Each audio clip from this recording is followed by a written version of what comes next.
Olá, bem-vindos ao Conversa Pública. No programa de hoje vamos explicar a crise na Venezuela.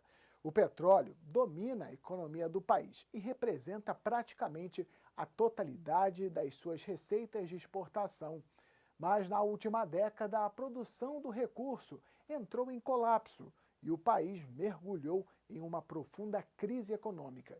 Recentemente, os Estados Unidos impuseram duras sanções à indústria petrolífera venezuelana, com o objetivo de pressionar o presidente Nicolás Maduro a renunciar. Afinal, quais são os impactos destas sanções e que países estão comprando o petróleo venezuelano agora? Batemos um papo com Rodrigo Reis. Ele é especialista em relações internacionais e esclareceu alguns pontos da atual situação dos nossos vizinhos venezuelanos. Meu nome é Rodrigo Reis, eu sou diretor executivo do Instituto Globo Atitude e especialista em relações internacionais. A Venezuela já vem aí passando, desde a morte do Chávez, por um processo no qual o Nicolás Maduro vem sofrendo aí bastante pressão, tanto interna, né, doméstica como internacional. E no momento que ele se proclama aí presidente interino, ele polariza e ele vira o rosto dessa oposição venezuelana que vem se consolidando há muito tempo. Então, à medida que ele aí se autoproclama, ele recebe o apoio internacional, tá? E obviamente a Venezuela é um país aí de bastante contradições, né, no qual a gente vê até os outros países, a comunidade internacional muito polarizada em termos, né, de um possível apoio ao presidente Maduro e a comunidade internacional ao mesmo tempo aí muito polarizada em relação ao apoio do presidente interino Juan Guaidó, né? Então é um momento aí que de bastante embate, né, mas que aí se concentrou, eu acho que foi traduzido principalmente pelo esse confronto nas ruas da Venezuela, tá? Mas em uma segunda esfera também virou realmente um ponto de atrito entre a comunidade internacional. A Venezuela foi o berço do Simão Bolívar, né, que foi o libertador de uma grande parte dos países latino-americanos da Espanha. E ela foi um país com relativamente uma história pacífica, né, pós aí colonização. Em termos dela chegar na situação que ela chegou, eu acho que o principal ponto aí para a gente levantar era o Chávez ser uma figura carismática. Então ele sempre ele sempre recebeu muita pressão internacional, né? Os Estados Unidos claramente sempre foi o país aí que de certa maneira tensionou as relações com a Venezuela, tá? Mas ele tinha algo que era fundamental, ele tinha apoio popular. Ele era esse líder carismático muito forte, reconhecido na Venezuela, reconhecido na região, de certa maneira, aí, por parte dos países. E a partir do momento que ele morre e o Maduro assume, né, o Maduro tem todo um histórico aí de ser, de certa maneira, o pupilo dele. É algo que foi planejado. A partir do momento que o Maduro assume, a gente aí vê essa falta ou esse decrescente de perda de apoio do próprio Maduro, tá? Então acho que esse é o ponto que eu acho que é principal e mais relevante em termos da análise, né, da situação do que a Venezuela se tornou hoje. Em termos aí da legitimidade, ele conta com o Tribunal Superior, então a grande maioria aí das decisões no qual o legislativo barra qualquer tipo de ação ou de medida aí que é tomada pelo executivo ou que é colocada pelo executivo como caminho, a gente tem um tribunal superior que barra isso, que veta, que derruba essas ações do legislativo. Então é muito controverso aí se ele possui legitimidade ou não, né? Eu acho que os dois lados têm as suas narrativas, né? E os dois lados eles se posicionam para dizer que o governo legítimo e o representante legítimo dos seus anseios, né, aí são polarizados entre o Maduro. Em termos de legitimidade, a gente vê muito claro essa polarização entre o reconhecimento, né? De um lado, o presidente aí eleito, né, o próprio Maduro, e aí do outro lado um presidente interino, né, que busca o suporte da comunidade internacional, que é o presidente interino Juan Guaidó. O Juan Guaidó tem um histórico muito presente na política venezuelana, né? Ele é bastante jovem, ele tem 35 anos e ele tem um histórico de participação, um histórico de oposição muito forte desde o tempo do Chávez. Tá? Então ele é uma figura proeminente na política venezuelana, que eu acho que cristalizou todo esse movimento da oposição venezuelana contra o Maduro. A própria autoproclamação aí do Juan Guaidó como um momento no qual ele sente que a comunidade internacional, que ele tem tração com a comunidade internacional. Foi um momento muito delicado para o Maduro, porque os protestos eles chegaram num nível aí, naquele momento jamais visto. Tá?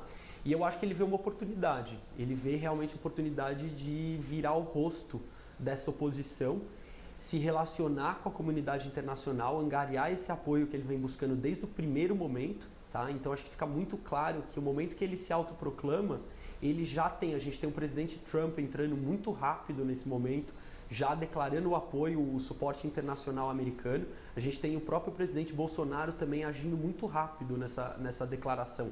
Então, com certeza, e eu não tenho dúvidas que isso foi algo muito planejado, muito bem planejado, tanto por ele, né, quanto pelos representantes, aí, pelos chefes de estados internacionais que vieram muito rapidamente no apoio dele. Esse momento aí que o governo brasileiro ele vai contra o regime do Maduro, ele claramente aí se posiciona em todas as esferas. Né? A primeira delas e a mais clara é a diplomática, né? A segunda são os desdobramentos basicamente econômicos que existem. Né? Então o Brasil aí, se você for observar, o próprio vice-presidente Hamilton, o general Hamilton, ele se posiciona, né, muito a favor dos próprios embargos, de aí movimentos brasileiros que possam tentar asfixiar economicamente a Venezuela. Eu acho que esse novo posicionamento aí tem desdobramentos muito sérios, né, principalmente aí do ponto de vista político, né, regional e econômico. Então, eu acho que isso vai ter desdobramentos, eu acho que vai continuar tendo aí posições que a gente vai ver nos próximos meses, principalmente em relação a Roraima, que é a nossa fronteira junto com a Venezuela. Tá? Então existe claramente ali uma tensão, né? O fluxo de imigração aí que a gente chegou em determinados momentos a 800 venezuelanos entrando, cruzando a ponte de Roraima. Eu acho que esses desdobramentos eles vão ser muito claros, já estão sendo e vão se intensificar agora nos próximos meses. Eu acho que é um jogo de interesses. Para mim fica muito claro essas narrativas que são construídas baseadas nos interesses geopolíticos aí, seja do país ou seja da comunidade internacional que está de um lado ou de outro. Eu acho que os Estados Unidos ele tem claramente uma posição, ele tem interesses muito claros. A gente tem aí autoridades norte-americanas, cargos políticos, entrando live on, né, falando sobre esse interesse americano, principalmente sobre as reservas de petróleo, tá? E de um outro a gente tem uma crise humanitária muito séria aí do Maduro tentando se manter no poder de qualquer maneira. Então eu acho que é muito controverso esse ponto, e eu acho que é uma questão de qual narrativa que a gente compra.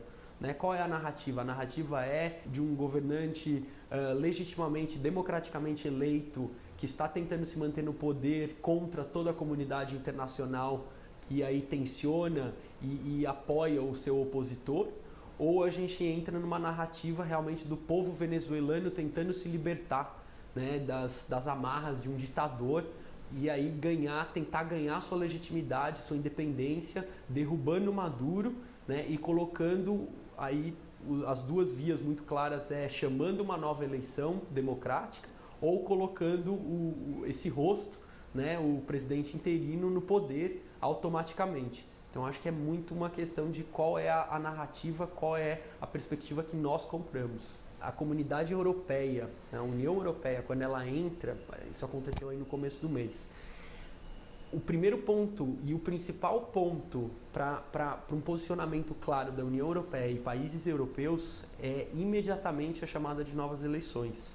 Então a europeia normalmente ela simboliza aí talvez um equilíbrio político, ela é muito eu diria que ela é muito cuidadosa em posicionamentos de política externa de outros países, né? Então esse é o principal ponto que eu acredito que a gente tem que se perguntar também, né? O que o Juan Guaidó busca e qual é o momento que ele efetivamente poderia chamar essas eleições. Então acho que é uma grande pergunta, acho que é algo que a gente tem que acompanhar e ao meu ver é o principal ponto de qualquer transição, primeiro, né? Eu acho que essa transição ela tem que ser pacífica, ela tem que ser guiada pelo povo venezuelano, além de ser pacífica e tentar aí diminuir ao máximo qualquer tipo de conflito, seja armado, seja político, seja da própria comunidade internacional, nós temos que ver aí um momento que eu acho que é a cristalização dessa possível transição com a eleição. Efetivamente, ele detém muito pouco poder efetivo, né? Quem governa o país, sem sombra de dúvidas, é o Maduro com as Forças Armadas. Então eu acho que ele, de certa maneira, ele é o símbolo dessa oposição, né? Mais uma vez, ele é o rosto dessa oposição que vem tentando se articular muito forte com a comunidade internacional. Então, no momento, eu acredito que ele pode pouco, mas ele vem buscando, né? Eu acho que na hora que ele incita a comunidade internacional a trazer todas as opções para a mesa, as declarações recentes dele no momento, eu acho que ele cogita e ele tenta estimular um possível momento aí de intervenção militar feita por outros países. Mais uma vez, eu acho que o povo venezuelano ele precisa dessa ajuda. Eu acho que é mais do que claro que qualquer tipo aí de medicamento, alimentação e outras possíveis doações seriam de grande relevância e de grande importância aí para o povo venezuelano. No entanto, eu acho que essa ação ela tem interesses muito claros, né? Eu acho que primeiro é realmente testar os militares. Num primeiro momento, testar os militares da fronteira, tá? Porque esses são militares que estão passando fome, são militares que têm aí, estão desprovidos de uma estrutura básica, mediante a crise econômica da Venezuela.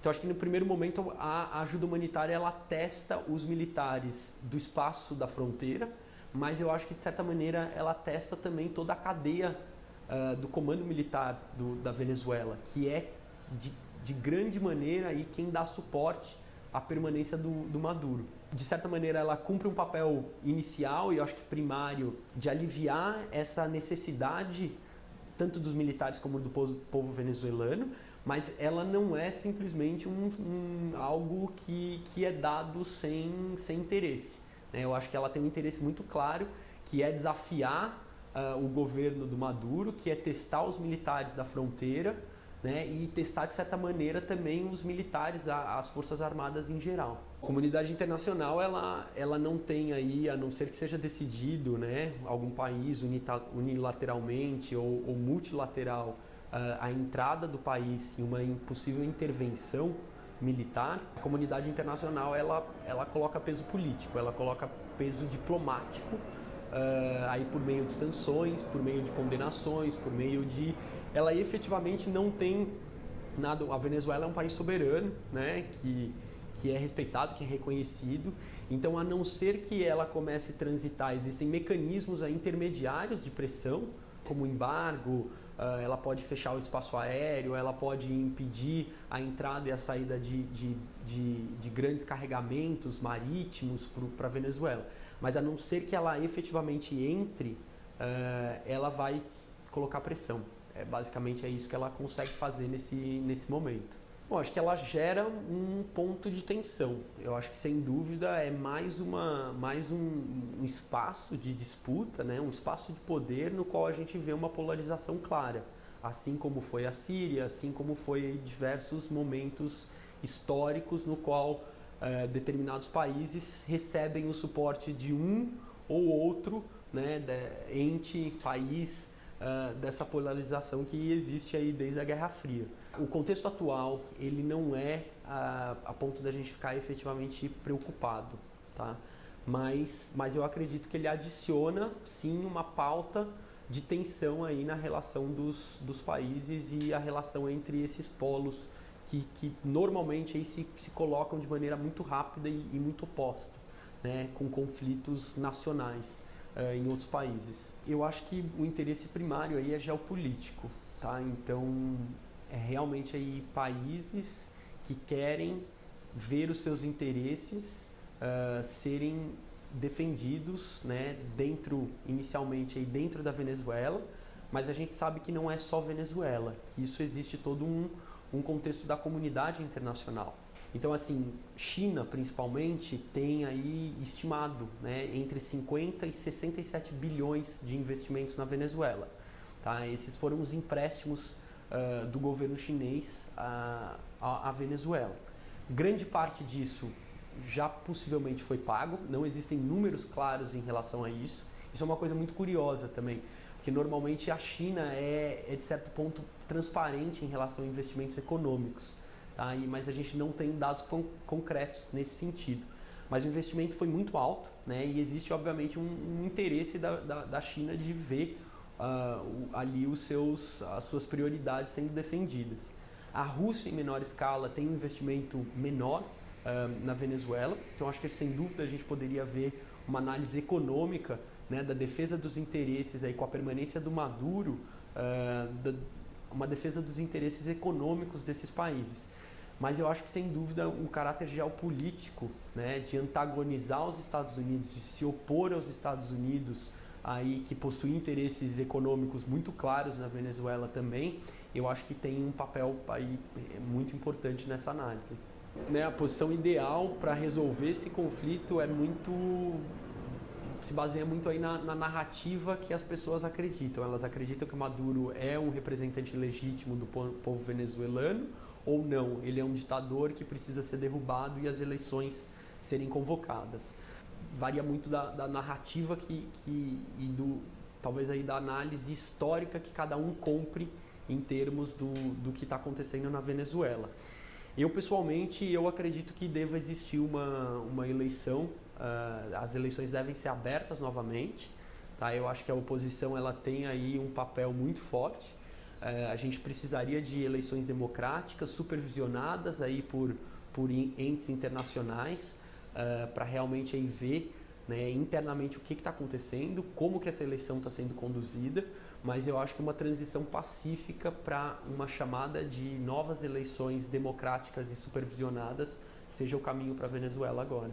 Eu acho que a experiência americana na Síria, né, esse impasse que a gente vem vivendo aí há anos e anos, eu acho que deve fazer os Estados Unidos pensar muito bem se ele quer entrar em outra intervenção militar, no qual a gente já tem uma polarização muito clara da comunidade internacional. Então, a partir do momento que a gente vê algum tipo de posicionamento aí militar dos Estados Unidos, a gente vai ver claramente em resposta um posicionamento militar russo, chinês, e aí os 14 outros países que apoiam atualmente o presidente Maduro, tá? Então, eu não acredito que isso vai acontecer. Eu acho que essa retórica ela tem que escalar e se a gente desembocar nisso, ela vai se escalar muito rapidamente. A gente vai ver movimentos aí muito claros de preparação, mas eu acredito que isso não esteja fora da mesa, né? O próprio Trump ele coloca isso como uma das possibilidades. Não acredito que isso vá se escalonar tão rápido, mas de certa maneira existe aí conversas e eu acho que a retórica ela vem, ela vem aí um tanto quanto ambígua, mas colocando essa possibilidade na mesa. Eu acho que o Brasil ele vem vendo uma crise humanitária, né, uma crise de migração aí, como eu mencionei, os números chegaram, as estatísticas que nós temos de 800 venezuelanos entrando diariamente pela cidade de Pacaraima, em Roraima. Eu acho que o Brasil ele é um país aí que está vendo diretamente esse conflito. Isso daí tá no nosso, basicamente no nosso, é o nosso vizinho e é o nosso espaço de influência, né? O Brasil vem sempre desempenhando e desempenhou, de certa maneira, aí um protagonismo regional muito forte, né? Então, eu acho que, em termos de análise, o Brasil ele vem perdendo esse espaço já há alguns anos e o Brasil eu acho que se ele não assumir uma posição protagonista, ele vai ver essa contínua queda de influência né? E eu acho que ele é afetado diretamente por fazer fronteira, por ser um país fronteiriço aí diretamente com a Venezuela. Tá? Então acho que o Brasil ele vai continuar vendo essa imigração em massa muito forte. É um problema aí de grande escala para o estado de Roraima. A gente já viu os desdobramentos disso, a gente já viu tensão interna até aí no âmbito doméstico, político doméstico acontecendo entre discussões aí de como resolver esse assunto. E eu acho que o Brasil ele é influenciado direto a isso, tá? Eu acho que tem um caráter aí político, diplomático dele não ter mais esse papel protagonista e um problema direto, objetivo, vivenciado aí pelo estado de Roraima, que recebe essa população. O programa de hoje fica por aqui, agradecendo a sua companhia. Obrigado e até a próxima edição.